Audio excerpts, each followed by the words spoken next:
Welcome, everybody. My name is Gary Vivian, and I've been asked to MC for the evening, and I feel very honored to do that.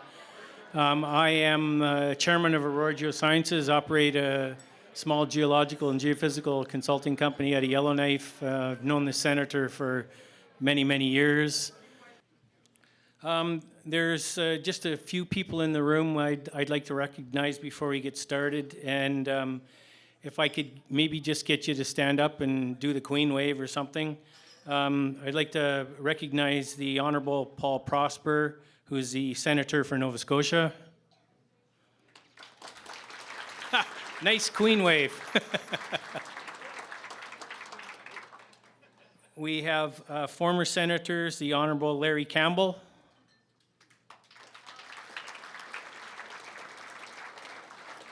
And also Jerry St. Germain.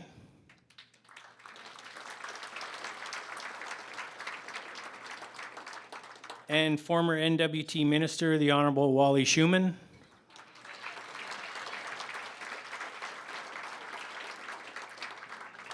And I would just like everybody to know the sponsors for tonight. Karen wanted me to say that this is normally Nunavut night, and the NWT and Nunavut Chamber of Mines have graciously agreed that this night should be for the Senator, and we are looking forward to that. It's not a roast, but it could be. And then the sponsors for tonight are Agnico Eagle Mines, B2 Gold, Baffinland, Lawson and Lundell, Nuna and Nuna Star.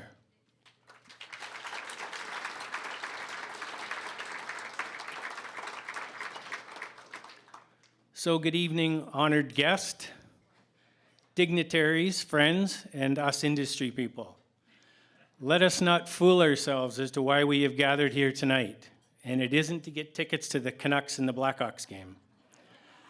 This is a very special night that allows us to recognize and thank a very special person in all of our lives, Dennis Glenn Patterson.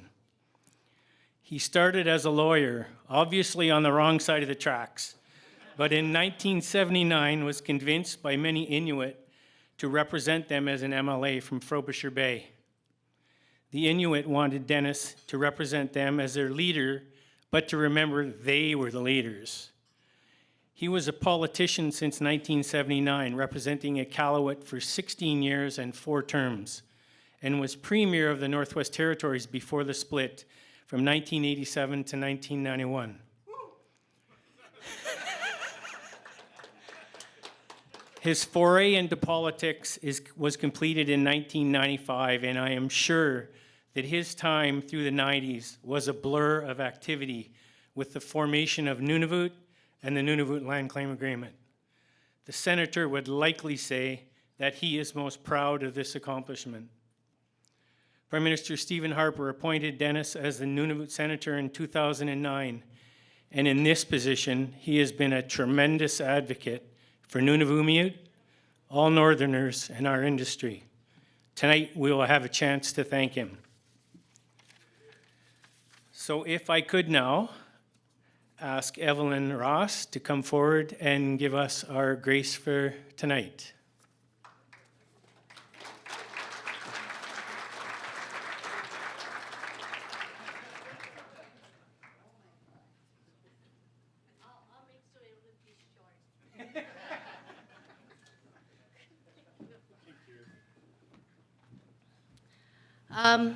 Can we all stand, please?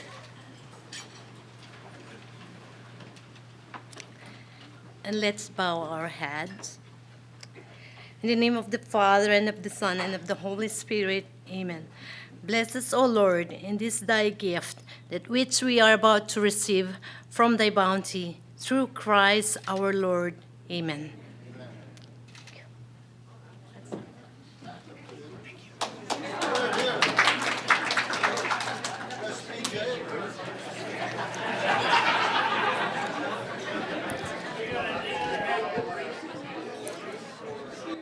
So if I could stop you excited folks for a second, we're going to move on with a little bit of the ceremonies for tonight before we get our first feeding.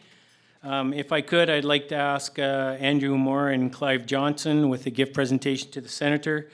Clive has served as the Director and the President of B2 Gold since December 2006 and Chief Executive Officer since March 2007. Mr. Johnson oversees our long-term strategy and development as well as the day-to-day activities of B2 Gold. Previously, Mr. Johnson was involved in the Bema Gold and its predecessor company since 1977. Andrew is currently the Director of Indigenous and Northern Affairs for B2 Gold.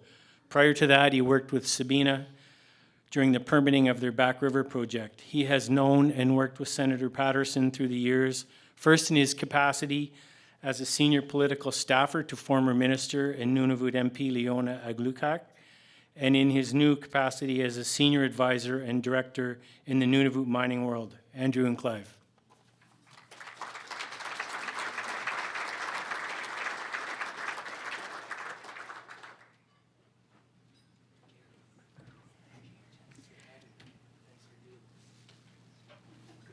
Anus Coot, everyone. Good evening. My name is Andrew Moore. With that gracious introduction, thank you, Gary.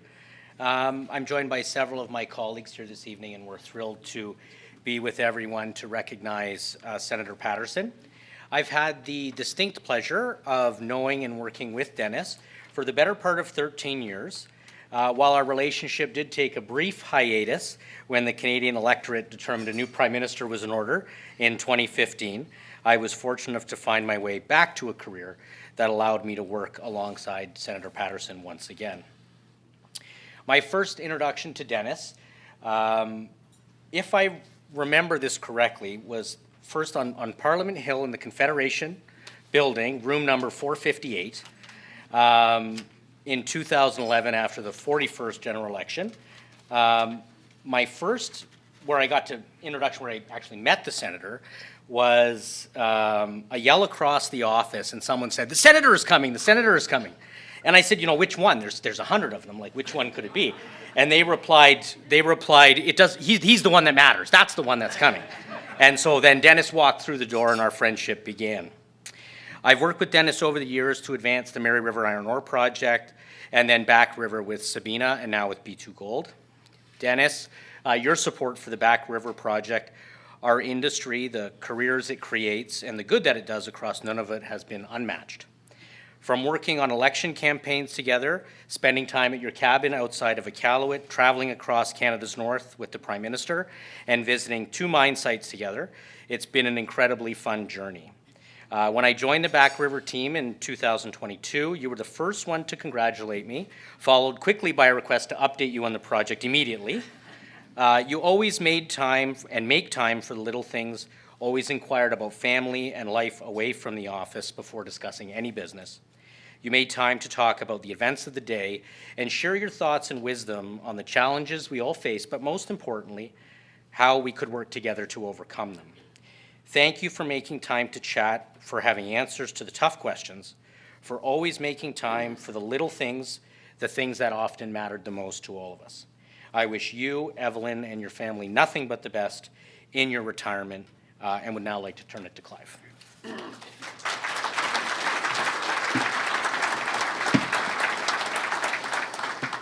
Thank you, Andrew. It's a great pleasure to be here representing B2 Gold. We're kind of the new kids on the block in the sense that we acquired Sabina in April last year and inherited an awesome project, and I'm very excited about being on schedule and on budget to start production in the first quarter of 2025 of the Goose Mine in Nunavut. So I would like to open by first congratulating Nunavut Tungavik Inc. and the governments of Nunavut and Canada on the historic devolution agreement announced just a few short days ago.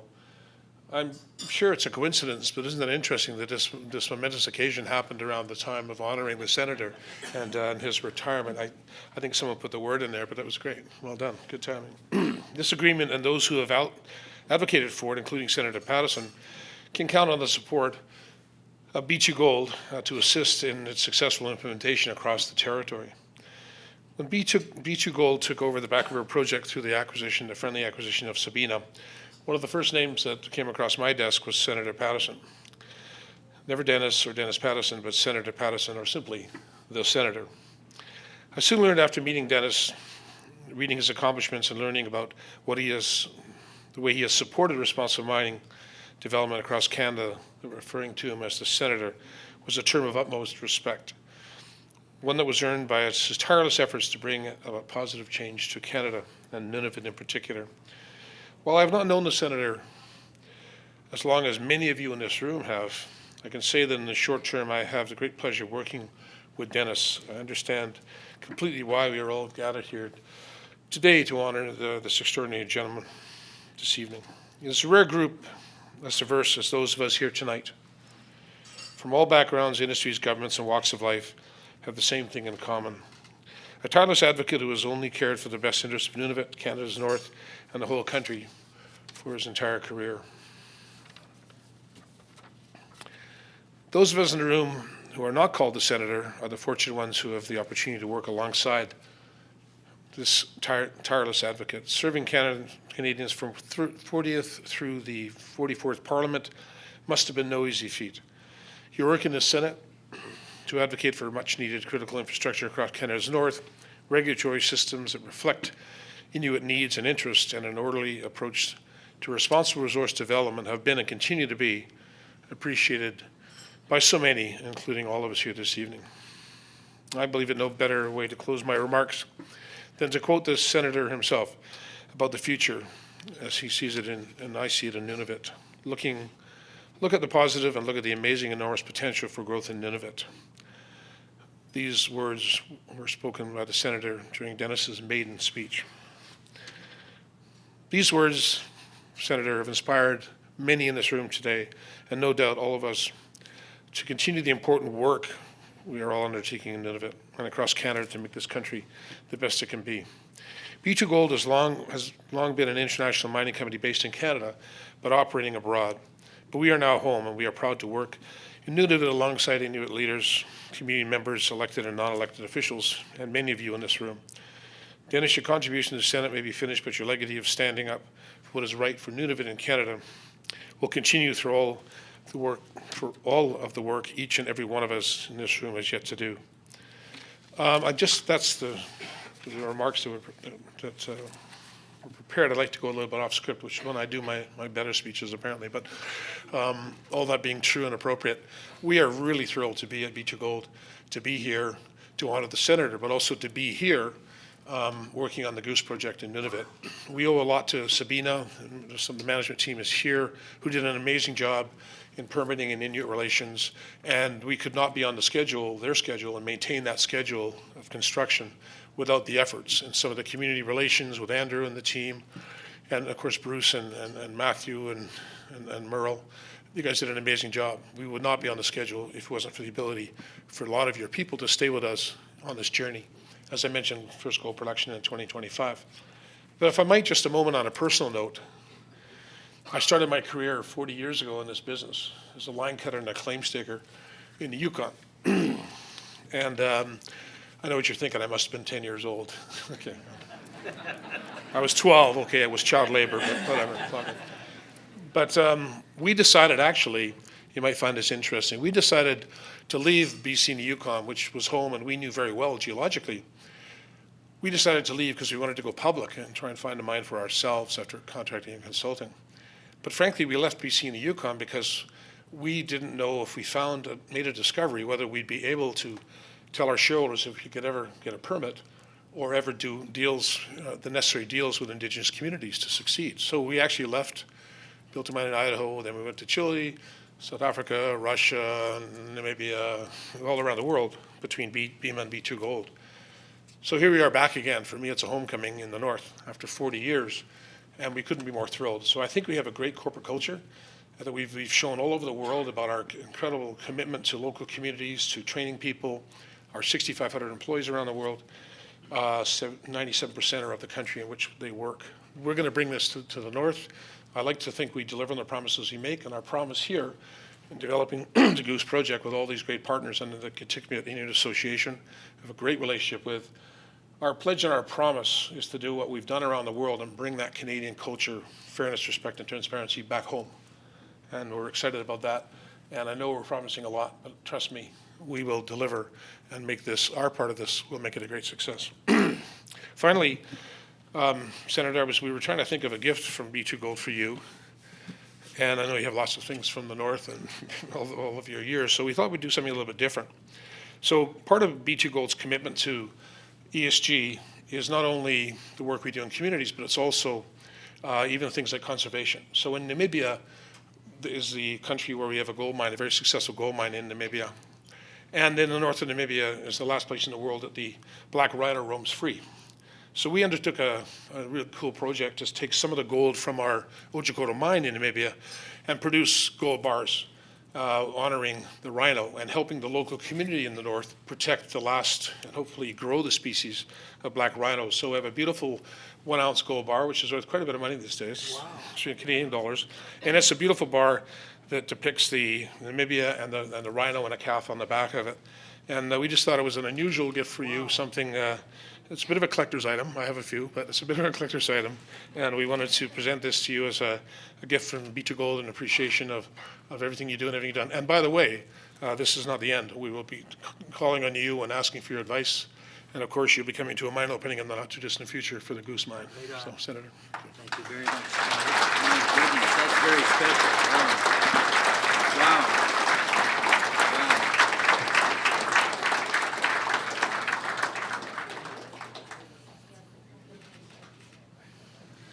Thank you very Yeah, much. cheers.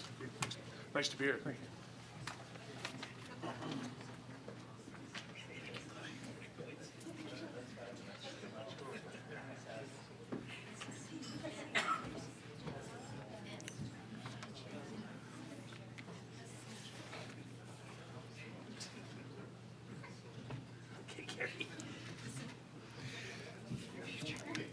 I think they probably figured that the easiest thing was just to have the senator stay here.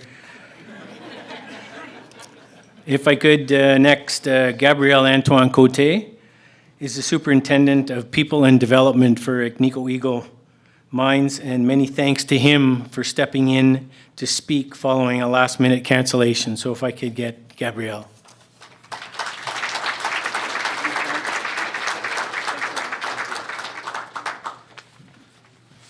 Good evening, everyone. You're probably not expecting me tonight, so like it said, I'm Gabriel Antoine Cote. I'm with the public affairs teams within Nunavut divisions. So on behalf of Martin Plante, Agnico Eagle Vice President, who was supposed to be here, I would like to extend his regrets for not being here tonight amongst friends to celebrate Dennis' new beginning in life. And especially to recognize the tremendous contribution and the mark he left throughout all his long career in service. We recall back in 2018 when Dennis visited the Milliadine site, still in construction at the time, and we had lots of interest around the project, so from the government, from the regulators, from the investors, from head office, but also from the Rankin Meet, were our main priorities over the communities. We had so much tour during those years that we almost consider ourselves a tourist attraction at some point. But anytime you're in Rankin Inlet or Baker Lake, let us know. We have 2 mines for visit, open for visit. We could feel something during that visit, different in a way. Senator was asking questions and the stuff he was interested in. We realized rapidly how strongly he believed that the well-being of Nunavut was closely linked to mineral development, in a sense that if we did it properly, it could be the foundation for developing new skills and create prosperity. This, in turn, could establish the foundation for a more diversified and self-sustainable economy whose reliance on federal support could be reduced considerably. Over the year, Dennis became a reference in many ways and on many different matters. We especially want to thank Dennis for being there and available to discuss and advise us whenever we were facing issues. You're always good counsel. Even during the pandemic, you remain a trusted partner despite the challenges, and we feel we were very fortunate for the trust you provided us in. Your shoes are going to be hard to fill, and I hope someone will take over your causes, and if we believe you'll still be involved in some ways. We wish you a wonderful retirement along with Evelyn, and that you will enjoy these new chapters of your life with all the happiness you deserve. On behalf of Agnico Eagle, we want to thank you for everything you did to support us and to develop mining in a sustainable way in Nunavut.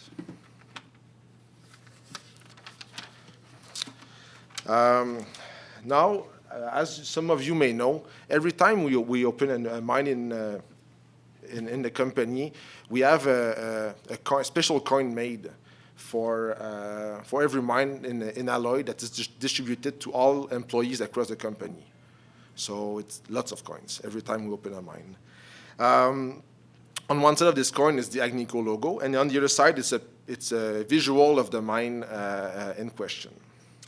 As a retirement gift, we have a special one for you. It's a limited edition of the Milliardine opening gold coin, 100% in gold. Wow. So unfortunately, the coin is still with Martin and Valdor, so so we'll have the Brinks deliver it to you at some point. So I hope you enjoy this evening. Thank you very much for everything. Happy retirement, and have a good evening, everyone.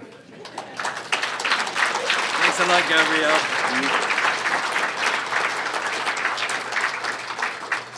Well said.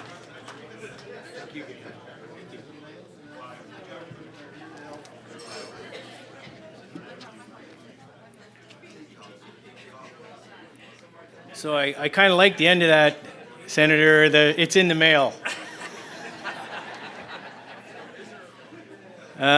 Next, there'll be a presentation from the Chamber, and it'll be from past President Ken Armstrong. And you'll start to see that appetizers and stuff will be served. Ken has over 27 years of experience in the exploration industry. Through this time period, Mr. Armstrong has been involved in diamond, lithium, gold, and nickel exploration in North America. From 2008 to 2010, he was involved in North Arrow's lithium and spodumene exploration in North Carolina and Northern Canada. Mr. Armstrong also serves as the director of Cornish Metals and as a director and as the current past president of the Northwest Territories and Nunavut Chamber of Mines. He is a registered professional geoscientist in the Northwest Territories, Nunavut, and the province of Ontario and BC. Ken.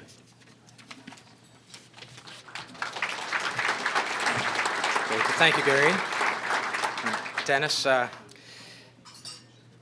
welcome everybody. In November, at the annual general meeting of the Chamber, I had the pleasure of nominating Dennis to become an honorary member of the NWT and Nunavut Chamber of Mines. Honorary membership is kind of a big deal. It's only been about a dozen honorary members over the Chamber's 56 years. At the time, however, Dennis still had a job, and he was in Ottawa, and he was unable to attend the AGM, so I thought it might be appropriate if I shared with you tonight the content of the motion that I presented to our membership at the AGM for their consideration. So we're going back in time. It is my pleasure today to nominate Dennis Patterson to be an honorary member of the Chamber of Mines in recognition of his many contributions to the North, and in particular for his support of our exploration and mining industry. In addition to his contributions through the NWT Legislative Assembly, where he was premier, and this was, of course, during the period when the NWT included Nunavut, he will also have served as Senator for Nunavut for the past 14 years when he retires at the end of this year. Our Chamber has had the sincere pleasure of having Senator Patterson as a strong ally, rallying in our corner on many political and public stages. Dennis has fondly recounted his first formal engagement as Senator at the opening in 2010 of the Meadowbank Gold Mine north of Baker Lake, and it was at this event that emphasized for him the importance of mining to Nunavummiut and to Nunavut's economy overall, and he's been a fierce and proud champion of our industry ever since then.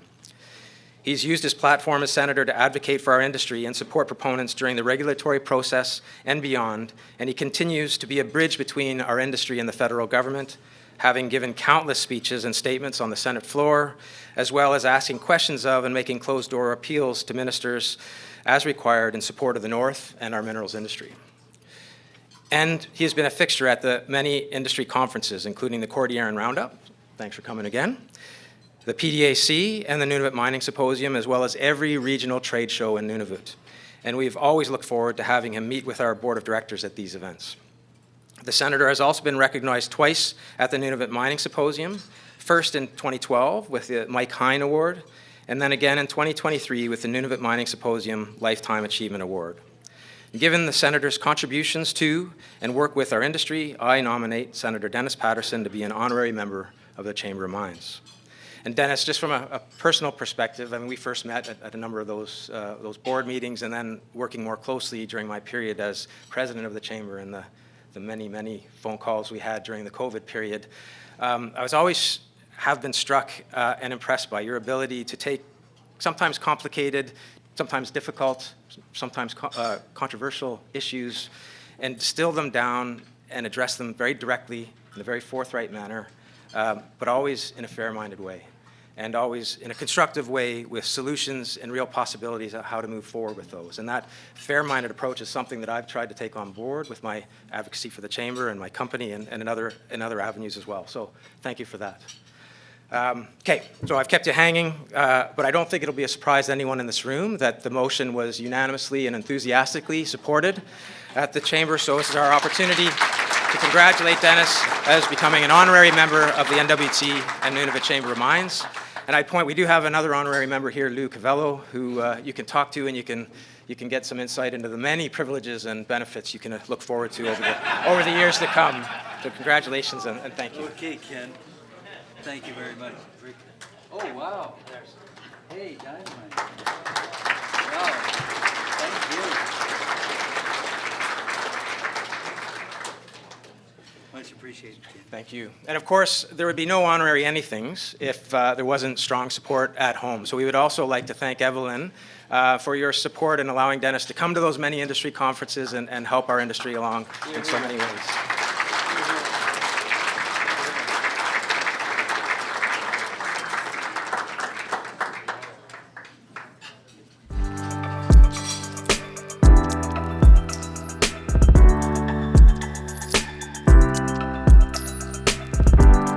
We're going to start with another couple of brief presentations before dinner. And I'd first like to call up Doug Cox. Is an Edmonton entrepreneur who believes business can transform lives and build better communities. He grew Nunastar Properties, Inc. to become a leading property owner and the largest hospitality and tourism industry participant in Canada's Northern Territories. Over the decades, Nunastar created thousands of jobs for Northerners, launching many successful careers in remote communities such as Iqaluit, Nunavut, and Yellowknife. As an individual, Doug is likely Northern Canada's largest investor. Doug earned his BSc Mechanical Engineering from the U of A in 1983, becoming a professional engineer in 1985. He earned an MBA from Harvard Business School in 1987. In 2008, he created the Nunastar Fund for Northern Children, now a multi-million-dollar endowment fund exclusively dedicated to the health, education, and well-being of Northern youth. Doug and his wife Karen were key benefactors of the Peter Lougheed Leadership College at University of Alberta and recently established the Cox Charitable Foundation. Doug. Thank you, Garrett. I see you know how to use the internet there, Gary. So good evening, everyone. Thank you for the introduction. I am a real estate developer in Northwest Territories and Nunavut, as well as a few things down in the south. I first went up to Yellowknife in the fall of 1987. Connecting a few dots, this timing happened to coincide with the beginning of Dennis's term as Premier of Northwest Territories. He was 39 at the time and a seasoned politician. I was 26 with no seasoning at all. I never would have guessed that our paths would cross on the other side of the Arctic 16 years later. Now, most of you know Dennis's career accomplishments, so I won't spend much time on that. Suffice to say that there would be few, if any, people in the last generation who initiated and led, or at the very least contributed as much to the economic and educational infrastructure and development of the Northwest Territories and Nunavut as Dennis Patterson. Of course, Dennis was also a key contributor to the historic social and political evolution of NWT and Nunavut as well. So that's Dennis the politician, a master at his craft from an era when politicians measured themselves by what they got done, not what they aspired to do. But who is Dennis the person? Well, to me, Dennis is the person who is the epitome of many of the qualities I admire most in people. For starters, he's a truly authentic person who is genuinely interested in people and gets his energy from serving others. I think this has been the secret to his success. He honestly doesn't care who you are. He's opening and embracing. He treats everyone with respect and is very gracious. As an example, while our stars may have crossed in 1987, Dennis and I didn't meet until about 2003. By this time, I was on my own as an entrepreneur in Iqaluit. I was lucky to catch Dennis at a time in his life when he was in between territorial politics and federal politics, and he had some time on his hands. And thank God, because he needed some help. NCC had just built the Storehouse Bar and Grill for me as part of Astro Hill in Iqaluit. It was literally a few weeks from opening, and I received a letter out of the blue. It was from the brand new secretary of the Nunavut Liquor Board. In her opinion, after 2 weeks on the job, the board had made a technical mistake, and as a result, she would not be allowing the license to be transferred from the old bar to the storehouse after all. Having already spent about $3 million on this facility, I was quite flabbergasted. Not knowing where to begin, I cast around for advice. Dennis's name came up. I reached out, and somewhat to my surprise, he agreed to help me. To make a very long story short, we managed to right the ship and move forward. It was all because of Dennis's desire to see the right thing happen, to move forward instead of backwards, his unceasing ability to see opportunity instead of just the roadblocks, and of course, his reservoir of trust and his deep and long relationships and amazing people skills were essential as well. So thus, Dennis and I met. Staying in touch with Dennis since then has been one of the highlights of my career up north. Dennis, the person, is also humble. When you hang out with Dennis, you quickly realize that ego and self-importance are not of concern. He is simply there to be your friend. His measuring stick is character and nothing else. As an example, one of our general managers got to know Dennis over weekly drinks at the Elks Club. They became friends and sledding companions long before he found out that Dennis was a past premier and senator. Dennis didn't consider this important enough to ever bring up. Dennis, the person, is an adventurer. His unusual choice to move to the north straight out of Dalhousie Law School, never to return, is surely evidence of this.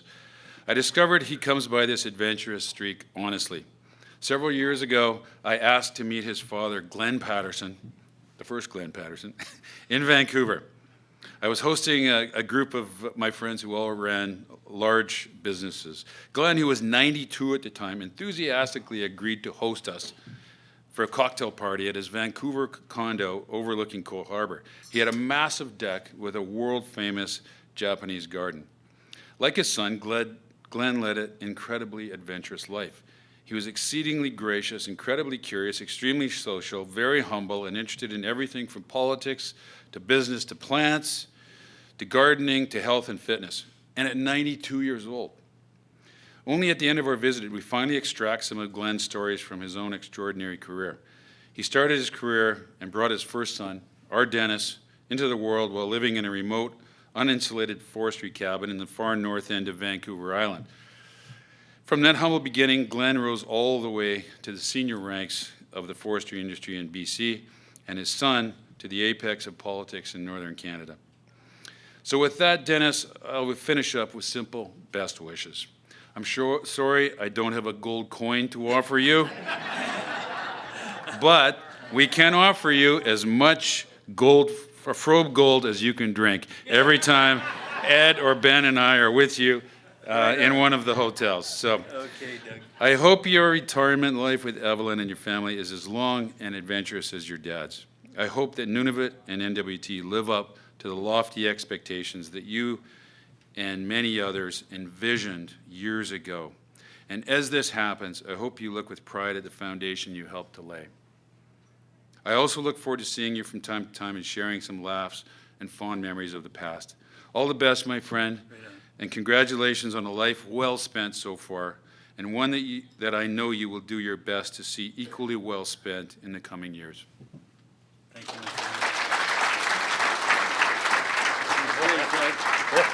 Brings back memories. You're welcome. Let's have one more photo. Thank you. Thanks a lot, Rick. Take care. One more. Okay, one more.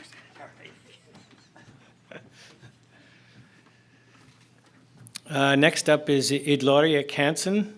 Has extensive experience working in senior roles with the government of Nunavut and various Inuit organizations. Prior to joining Baffinland, Udlu was Deputy Minister of the Department of Economic Development and Transportation for the Government of Nunavut. She also served as Chief Operating Officer with Nunavut Tungavit Inc., as well as NTI's Chief Negotiator for Devolution. Udlu worked as Senior Advisor to the Clerk of the Executive Council for the Government of Newfoundland and Labrador on Aboriginal issues and Arctic economic opportunities. She also served as Executive Director and Special Advisor to Mary Simon, then President of Inuit Tipirat Kanatami, the national organization for representing Inuit across Canada. Udlu.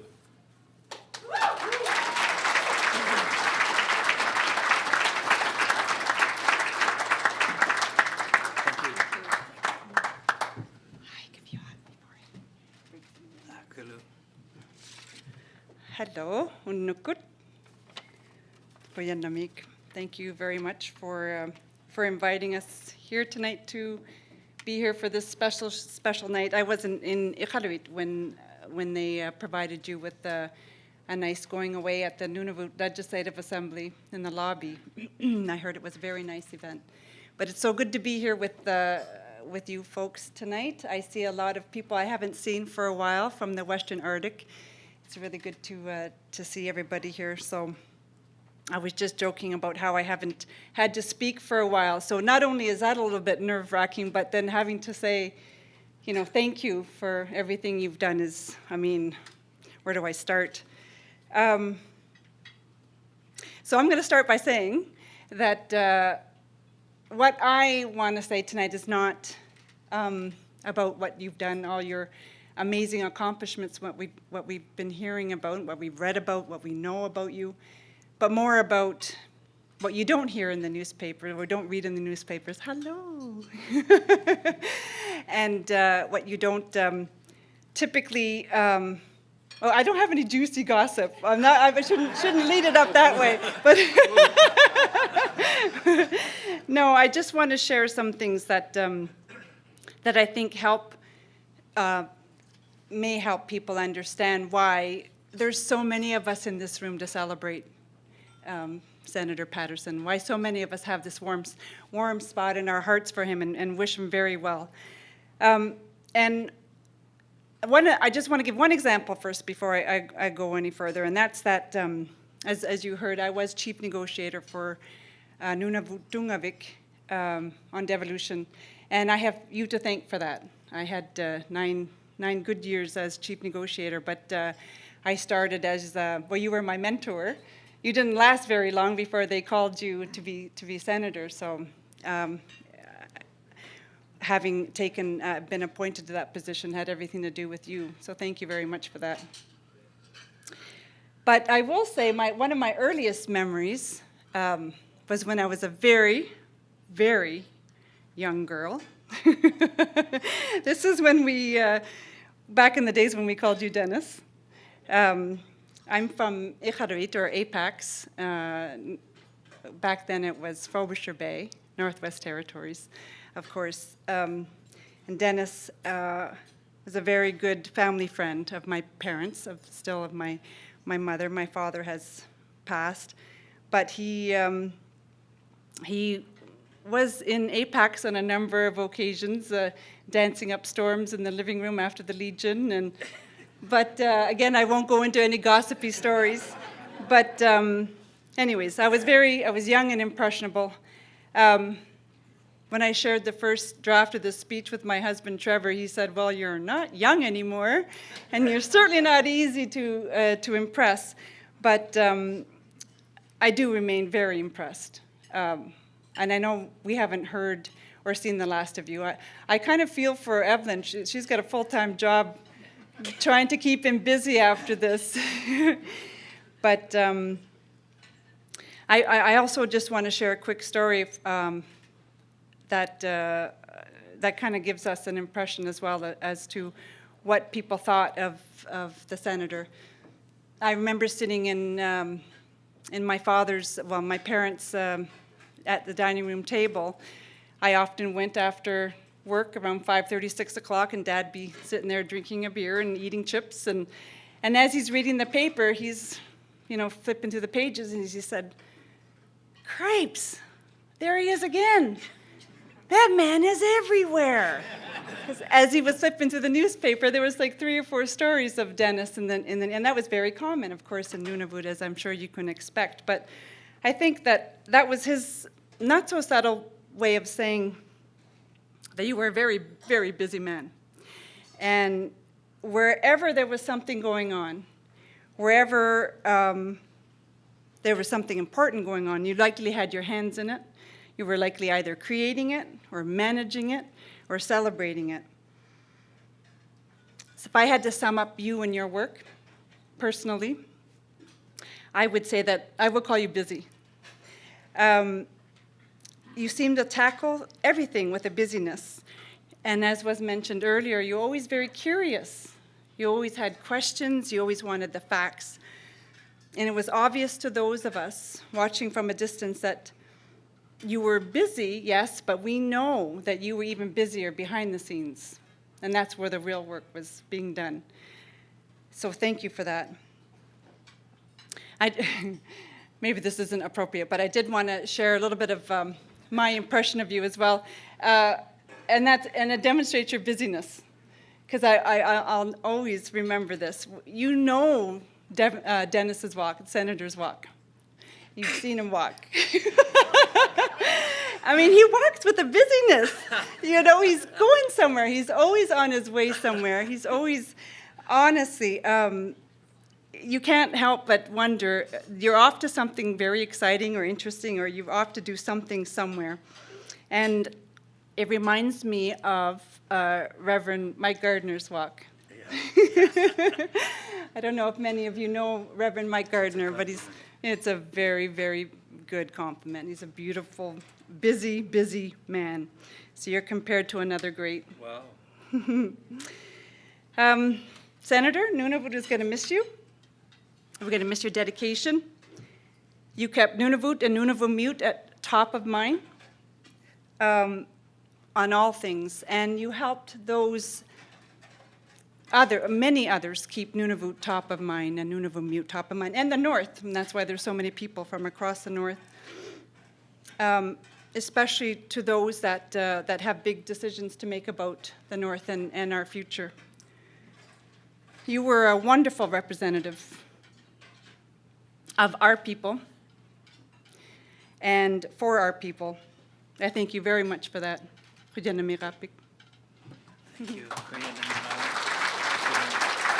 Appreciate that very much.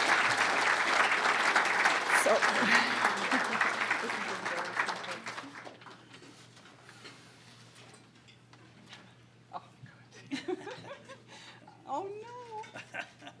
So we do have a gift too, but I'm not going to have him open it in front of you guys because it's not gold. But well, some may consider it red gold. There is some working for Baffinland. Of course, I had to bring. Sounds like hematite. Well, I mean, you'll have to wait and see when everybody's gone home. Thank you. Okay, my dear. Thank you.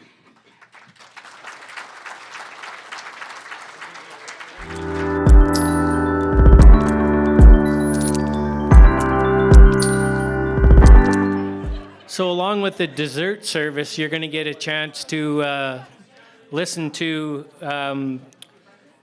what we have saved for the last 2 presentations of the night, and 2 ladies that have been pretty prominent in the senator's life. Claudine has been the Director of Parliamentary Affairs to the senator since 2012. She's been a permanent appendage to the senator for all of the appearances we have had with him over the years. She has even dropped a few well-placed comments regarding some of her counterparts. We all know her as an extremely diplomatic person. So Claudine, keep your comments above the belt.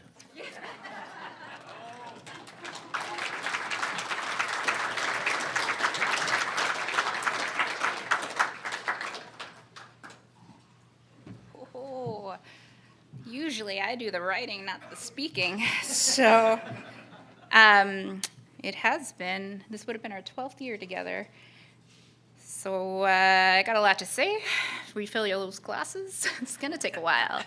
I wonder if, with your indulgence, though, can I take one quick moment? Because, Gary, those were very warm and generous comments about me. He maybe finessed it a little bit there. But I wanted to, if I could, there are two people in the room that heard those comments that I want to take an opportunity to recognize. Over on table one are Edwin and Maria Santos. They are, give a wave, give a wave. I just want to say, because these two have been foundational in making me the person that I am, and so I'm really happy that my parents are here tonight. My brother is here with his wife. My sister is on her way. From my dad, I always learned the ever-important DDT, diplomacy, discretion, and tact. I am still working on them. It's a lifelong lesson that I'm working on. But he also taught me that people appreciate the little things. And from my mom, she has always been a fierce and loyal woman who has taught me to always speak truth to power and to never back away from a fight if you feel that you are right. So, sorry, not sorry, everybody. That's where that comes from. But seriously, my parents have sacrificed a lot to bring me to where I am today, and so every success that I have belongs to them as well. Thanks, guys.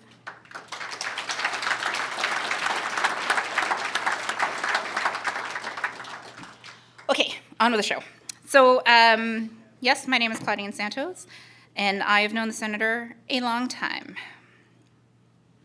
It's hard for me to sum up our time together, and honestly, I believe that I could go on for hours, but I won't, I promise. Dancing, and hand to God, there will be dancing. But I'm going to start off a little bit differently. I'm going to give you your presents first, and then you should probably take a seat, because it's going to take a little bit, okay?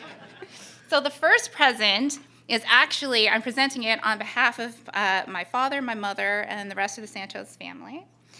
They know how much you want to write, and that you're a writer.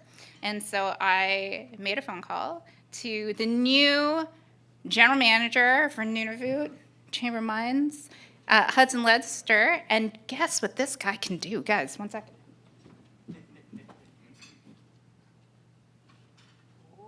Oh, Ooh. It's, God. yes, it's hand-carved pen. Are we looking at this? This, look at that. Look at it, gorgeous.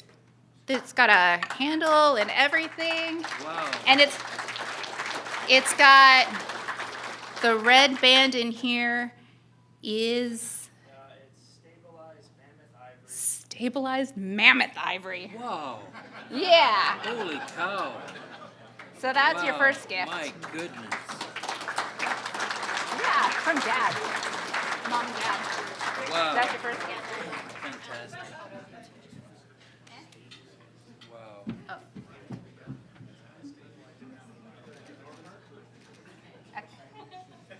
Amazing. And then the second gift I have three. The second gift I have for you, I asked everybody here today and the few people who couldn't be in the room to send me a response to the question, who is Dennis Patterson to you? And so I found this book.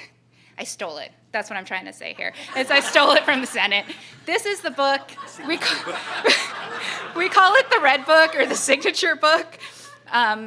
but it's what we would give to him every day so that he could review things and sign off on correspondence, etc. And so it's filled, you don't have to read it now, but it's filled with all of your lovely tributes here that have been formatted, and because people are really bad with deadlines, you can keep adding to it.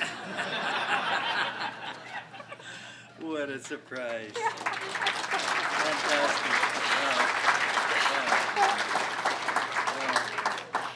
And the third gift is on its way. So I collected ore samples from every mine and known deposit in Nunavut. And what I was going to do was engrave it or embed it into a wooden map of Nunavut, but then Tita Evelyn was very clear to me that there's no wall space for that. So instead, you will be getting a nice holder from Redfish Art Studio. Yeah, and then all of the ore will be in there. So Dynamite. it's on its way. Wow.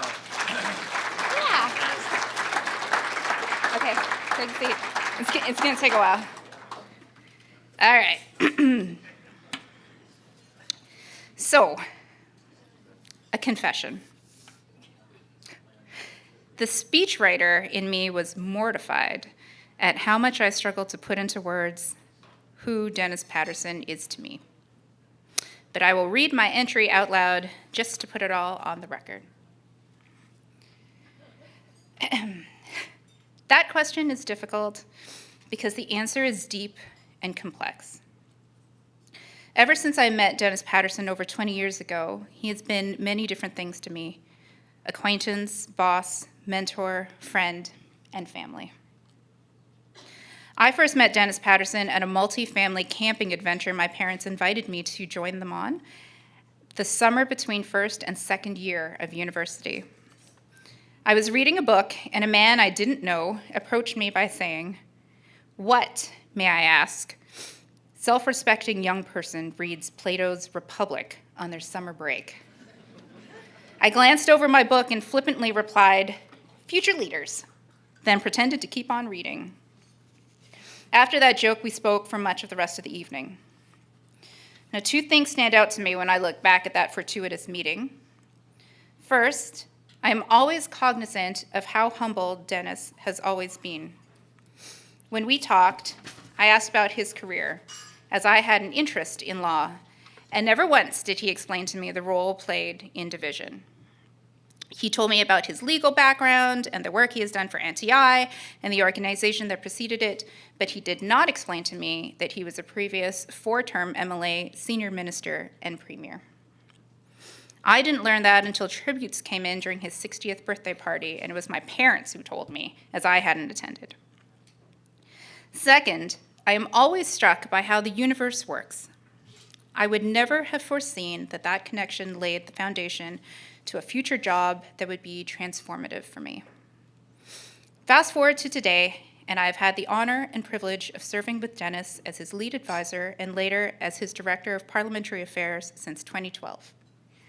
The last 11 years have brought experiences and opportunities that very few have had the chance to enjoy, and I will eternally be grateful to Dennis for the life he has helped me build.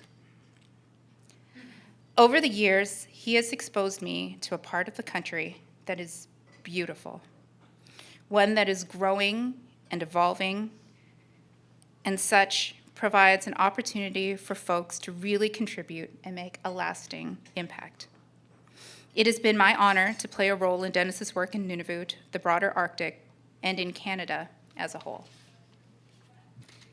I've learned many lessons from Dennis, like politics is the art of compromise, and that there's no sweat in the Arctic.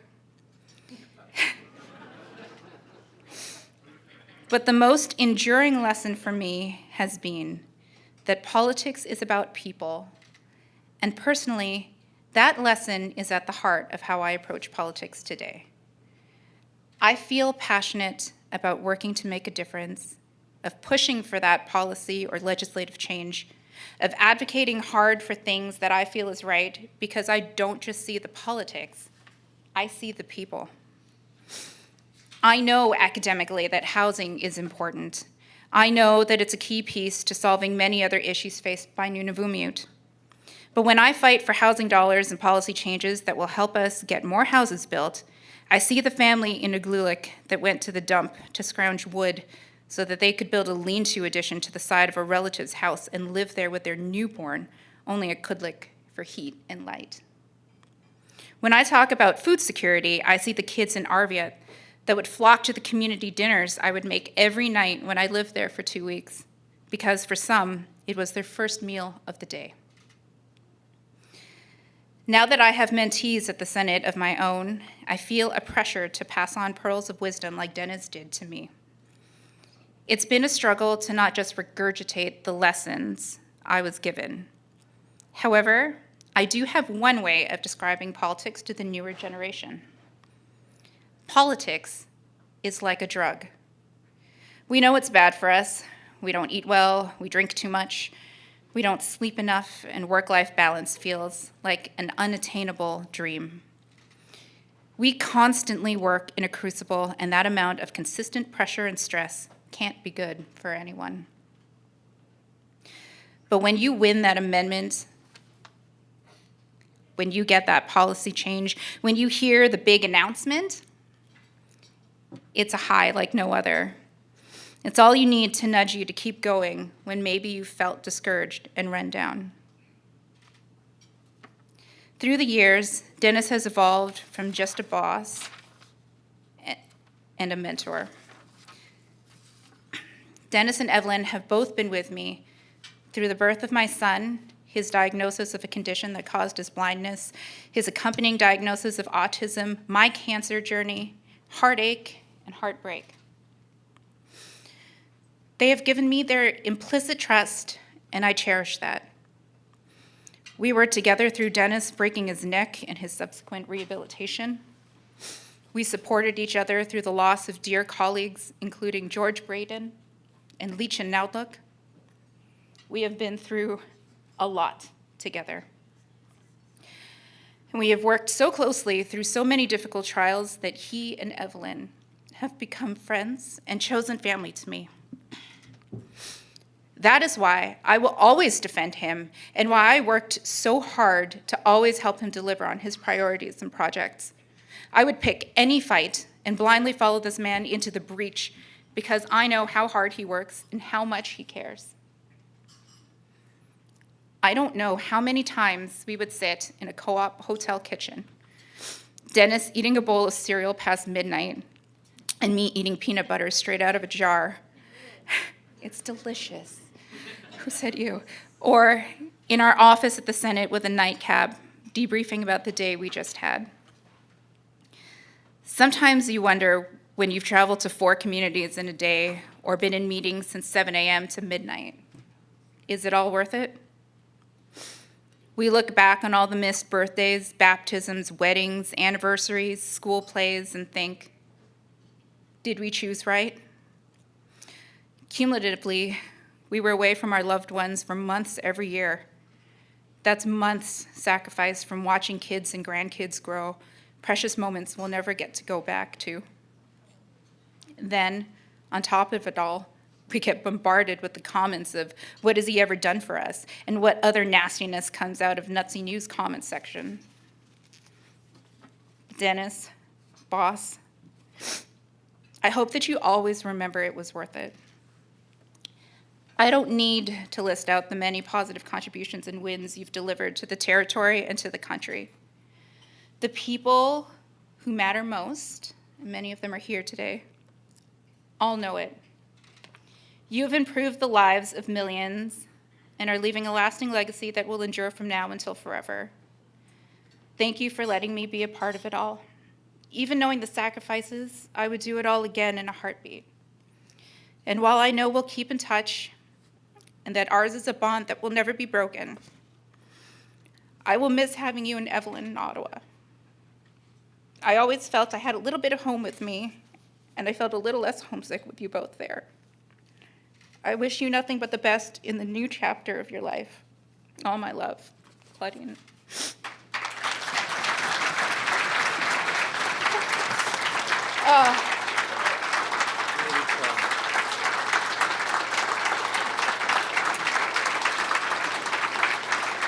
I love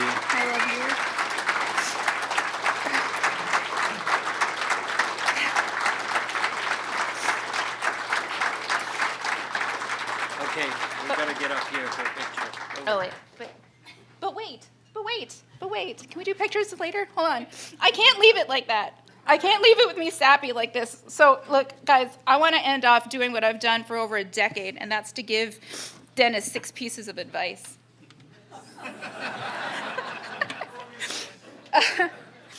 All right, here we go. Firstly, there's this thing, I've heard of it. It comes highly recommended, and I hear that it's an experience that can be highly personalized. I haven't yet tried it, but maybe you could try it and tell me how it goes.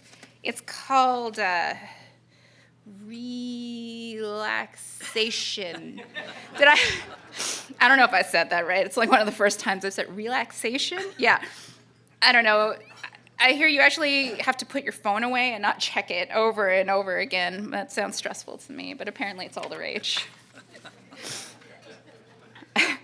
Secondly, you're going to be doing a lot of traveling, and I'm not going to be there with you. So remember that I tended to build in an extra 15 to 30 minutes into your schedule.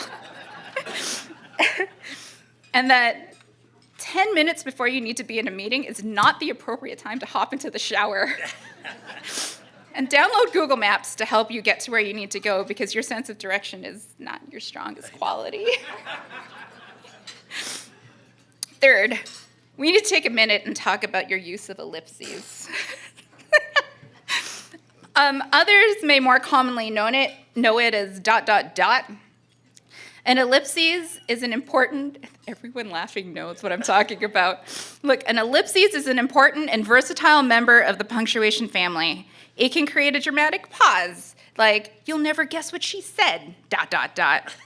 Or it can imply something ominous or threatening, like, I need you to do that or else, ... But you, my dear friend, tend to use it interchangeably with a comma or a period.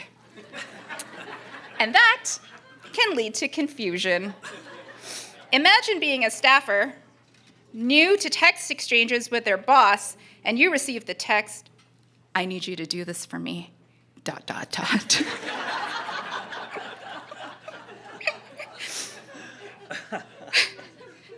Fourth, I've given you this advice before, and I want to reiterate it here tonight. Look, an avatar sticker, not great for professional text messages, okay?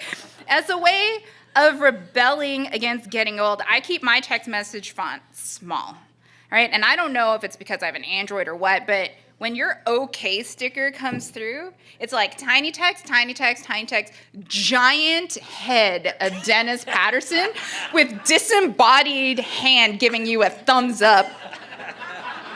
At one terrifying time, that sticker didn't generate properly, so I got this odd, bald, yellow emoji face, which we have right there. Can you imagine? That's what I got on a text message. It was terrifying. Yeah. Okay, fifth, and this is a short one. You don't need to sign text messages off with your name. If it's someone you text often, they will have you saved in their phone, and your name will show up along the top. Okay? So, finally, what'd you say about a roast, Gary? Here we go.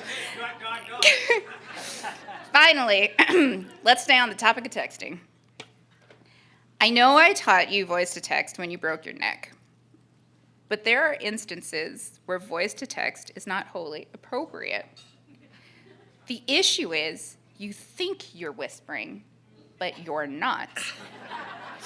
We can all hear you, and I'm worried about your privacy.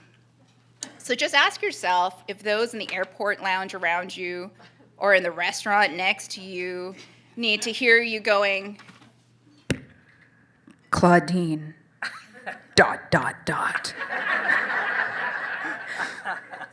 I'm running late, ...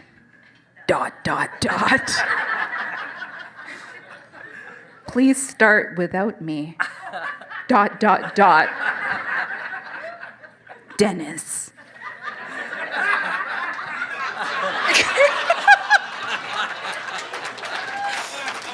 Climber. Dynamite. You were so good. Thank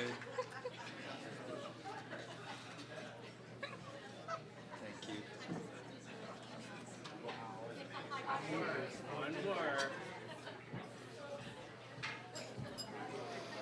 I knew at some point she wasn't going to disappoint. ... Finally, we have the opportunity for Evelyn to join us tonight. Dennis's wife, partner in crime, best friend, and main source of support throughout his entire journey. Dennis said in his final speech in the Senate that he would not have said yes to this position if Evelyn hadn't given her blessing, which makes us all grateful to Evelyn. Evelyn.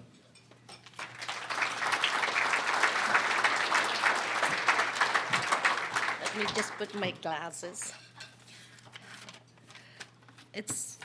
Yes, ladies and gentlemen and others, guests, family, and friends, tonight is a special night as we gather here to celebrate a remarkable milestone in my husband's life, his well-deserved retirement. As I stand here, I can help but reflect on the incredible journey we shared. I want to express my deepest gratitude to my husband for introducing me to the world of politics.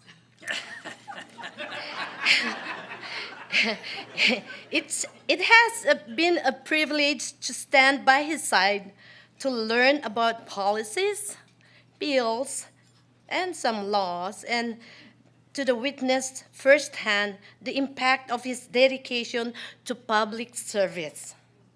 Together, we had the opportunity to travel to the small communities in the North. And through these experiences, we met wonderful friends and encountered the kindness of so many people. As we embark on this new chapter, I can't help but think of sadness.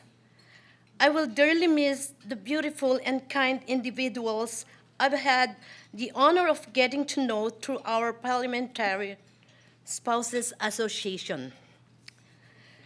None of this would have been possible without the unwavering support of our friends, family, and associates. Your encouragement and understanding have meant the world to us, and for that, we are truly grateful. Here, here. To Claudine, you are one in a million. I can't thank you enough for the job well done. And to all the incredible individuals to have touched our lives, I want to extend my heartfelt appreciation. And to my husband, thank you for the unforgettable experiences and cherished memories. Here's to you and to the journey that lies ahead. And thank you for the unconditional love. And on behalf of my family, I would like to thank all of you to be here. And thanks for the sponsors. Thank you for all being part of this very special evening. Cheers to the new beginnings.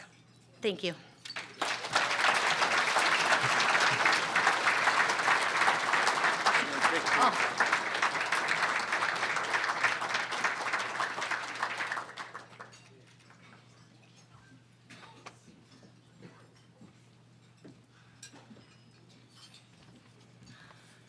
And I guess for the closing, we now get a chance to listen to the honored guest, retired Senator Dennis Patterson.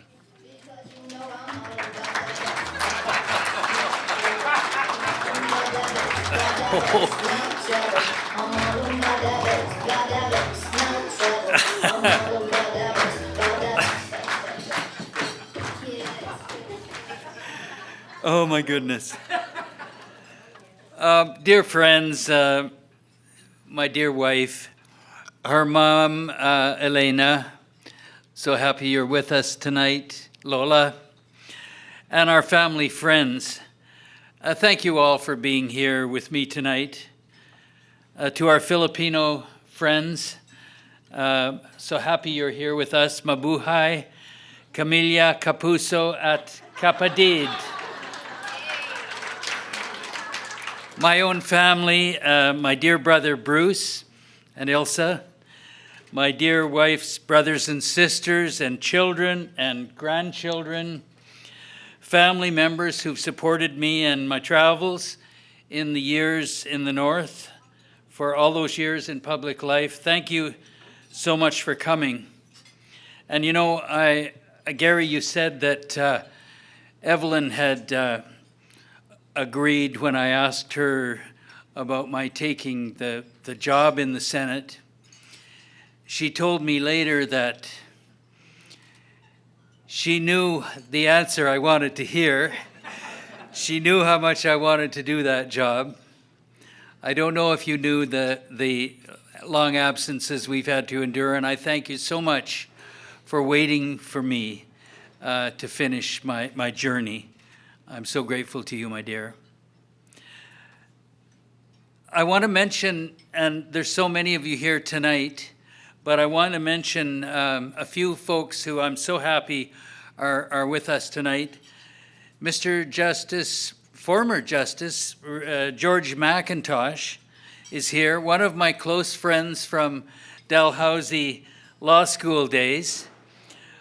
Over 50 years ago, we've still been in touch, and we keep in touch with our classmates.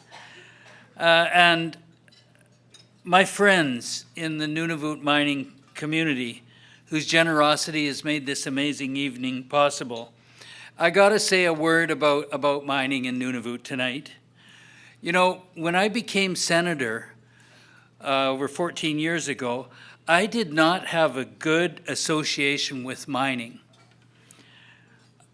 For I was Minister of Mine Safety and Justice in the Northwest Territories during the terribly bitter giant mine strike in the early 1990s. A divided community in Yellowknife, terrible violence on the picket line, riots. I tried to prevent violence by bringing in the RCMP SWAT team from Edmonton to try and prevent mayhem on the picket lines. I was under police surveillance at the time for doing that, and still 9 men died in a deliberately set underground explosion. That was the worst experience of my political life. And then I was invited to attend the Grand Meadowbank Mine official opening in the Kivalliq near Baker Lake in June 2010, after being appointed to the Senate. I saw the mayors, the Kivalliq Inuit Association, and NTI's beloved late president, Josie Kusugak, all in support of the then new mine. Josie said at that event that Baker Lake had grown from being the saddest community in Nunavut to the happiest. And Agnico Eagle chair, former chairperson, Jim Nasso, talked about Tamapta, building our future together. An article in the Canadian Mining Journal said it well about that event. The Inuit treat the company as trusted stewards of their land, and the company offers a profitable future for the younger generations of the Arctic. This is the credo Nunavut mining companies have all followed. And there were other success stories which followed. Baffinland's rich iron ore mine at Mary River. Then Agnico's Amarok, Melodine projects. And now B2Gold's Goose Lake project in our third region, with more promising projects on the horizon.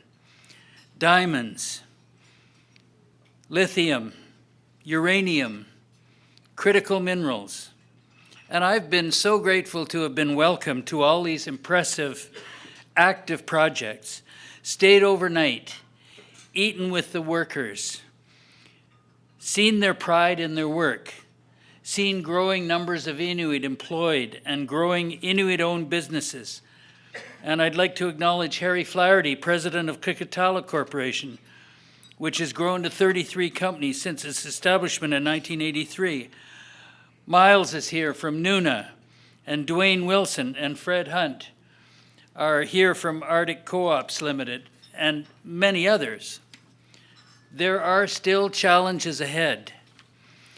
We need to obtain and finalize a balanced land use plan for Nunavut.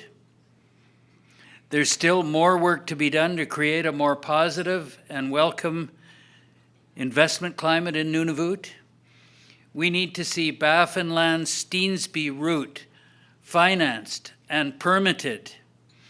The Grays Bay Port and Road, Nunavut's first all-weather road connection to the North American highway system and the Arctic coast. And we need to see Agnico's Meladine mine extended to 2042.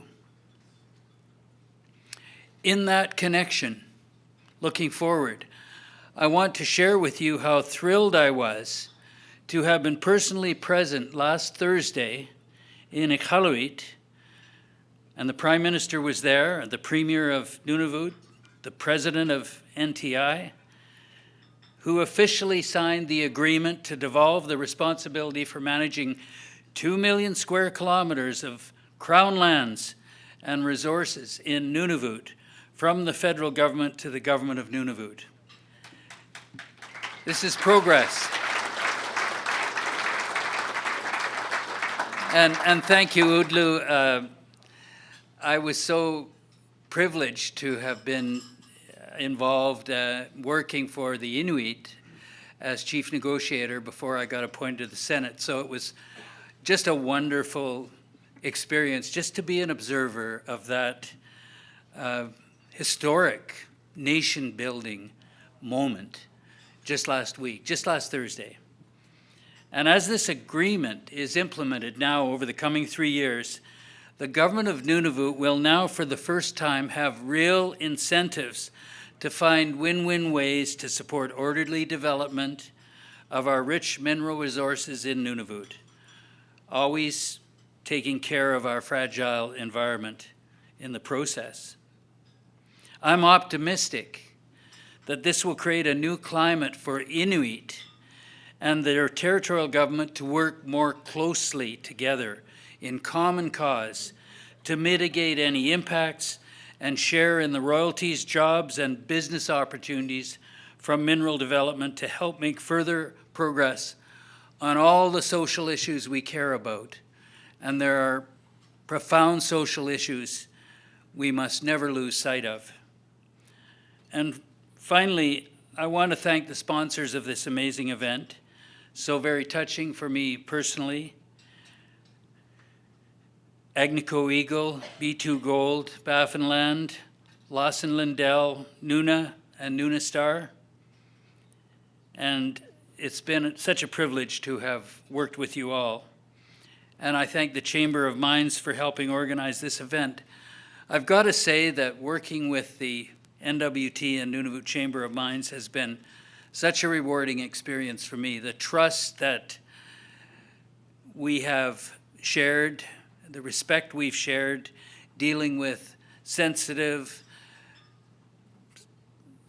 politically sensitive and important issues in the meetings we've held at the Roundup and at PDAC over my term in the Senate. It's been a real privilege to have worked with you all, and I'm greatly honored to be named a honorary director of such an important organization.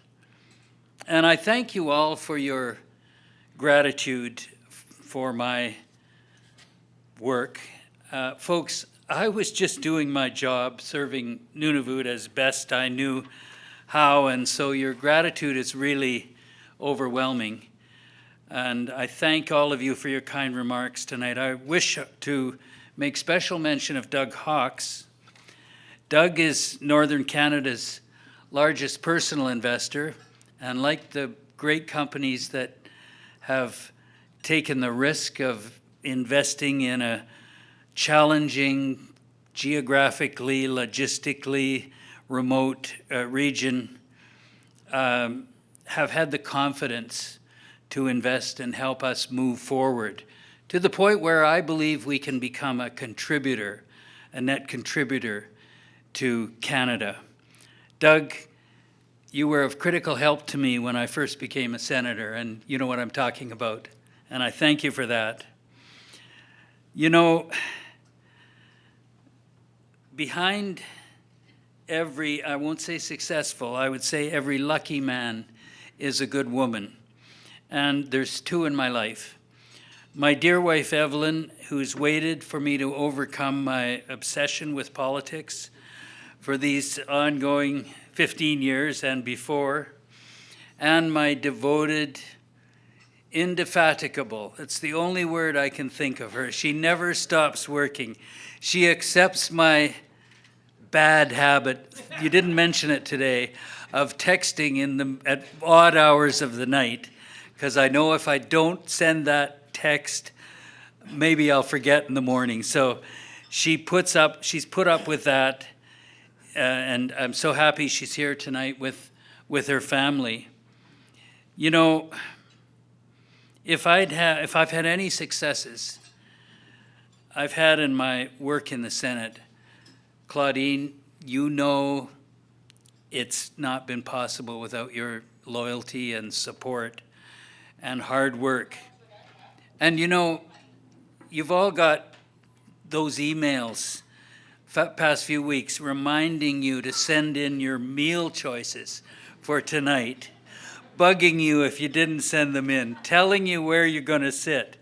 This is Claudine, the consummate assistant and organizer for whom no task is too large or too small. And I've attended a lot of meetings over the years. We've discussed a lot of sensitive issues. Claudine, I've always relied on your advice. And Paul, you're her new boss, and I congratulate you. I believe in politics, you don't want people who will tell you what they think you want to hear. You want people who will say, wait a minute, how is that going to look? What is this group going to say? Do you really want to send that letter? It's ultimately up to you. But you want that conscience, that second opinion based on loyalty and concern for your reputation. And Claudine, I'm so grateful to you for helping me to find usually the right path forward.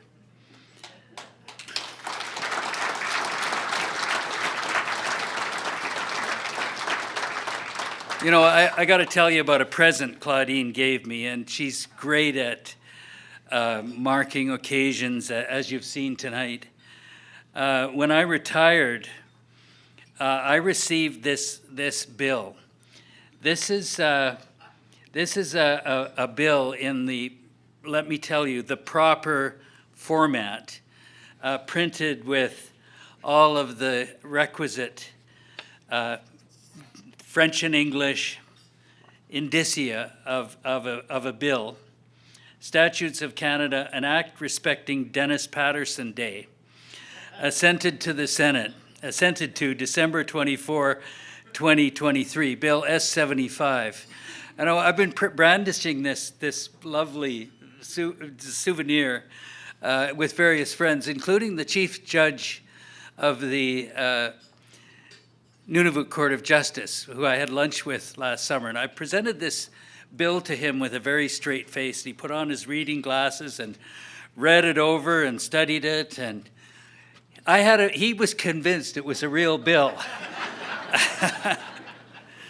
So Claudine, that was an amazing, one of many amazing surprise gifts and presentations you've given me over the years.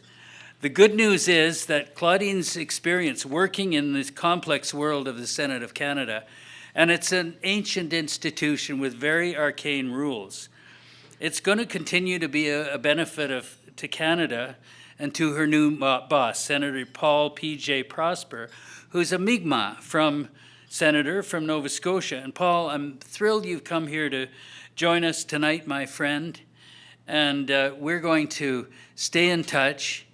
And I'm so happy that you've allowed, you've not only taken on Claudine, who, that was my big worry when retirement was, Claudine loves this place. What's going to happen to her? That's one reason I stayed till the very last day. And Paul, you've made me happy, you've made her happy. And I'm thrilled that You've also said she can work on some northern files. And that's very generous, very much appreciated. There's a few things she doesn't want to let go of, as you may know. And you're coming out here and meeting some of us in the northern community is really appreciated. I'd also like to recognize Jerry St. Germain, a businessman, a pilot, veteran, consummate politician, federal MP, federal cabinet minister, and longtime senator. Jerry, you were a role model for me when we worked together in the Senate Aboriginal Peoples Committee. I have been on that committee my whole time in the Senate, devotedly.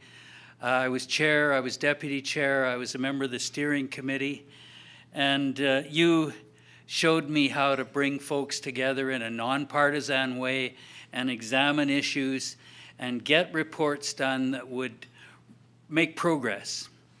And we have made progress over the years in dealing with all kinds of pressing issues facing the Indigenous people of our country.